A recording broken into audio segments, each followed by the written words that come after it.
കൂട്ടുകാരെ കേട്ടിടാം നന്മയാം വാക്കുകൾ, ചേർന്നിരിക്കാം കൂട്ടുകൂടാം നന്മ തൻ വഴികളിൽ. തേൻമൊഴികൾ കേട്ടിടാം നന്മകൾ പഠിച്ചിടാം.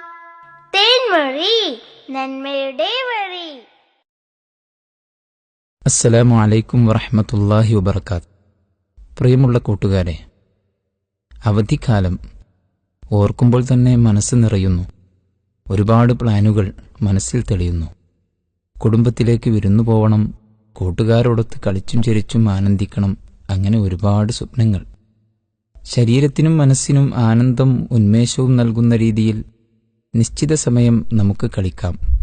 പക്ഷേ ചിലപ്പോഴെങ്കിലും കളികളും കുസൃതികളും തീരാ ദുഃഖവും കണ്ണീരും സമ്മാനിക്കുന്നതായി മാറിയ വാർത്തകൾ നമുക്ക് കേൾക്കേണ്ടി വരുന്നത് എന്തുകൊണ്ടാണ്? കളികളും തമാശകളും അതിരുകടന്ന വികൃതികളായി മാറുമ്പോൾ വലിയ അപകടങ്ങൾ സംഭവിക്കുന്നു. ഒരുപക്ഷെ തമാശയ്ക്കു വേണ്ടി ചെയ്യുന്നതാകാം. നമ്മുടെ വീഴ്ച കൊണ്ട് ഒരാളുടെ കാഴ്ചശക്തി, കേൾവി, അവയവം, ബുദ്ധി വരെ നഷ്ടപ്പെടാൻ ഇടവരരുത്.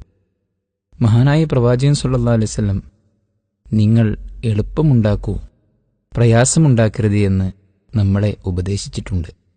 മറ്റൊരാളെ നിങ്ങൾ ഭയപ്പെടുത്തരുത് എന്നും നമ്മുടെ നബി സല്ലല്ലാഹു അലൈഹി വസല്ലം നമ്മെ ഉപദേശിച്ചിട്ടുണ്ട്.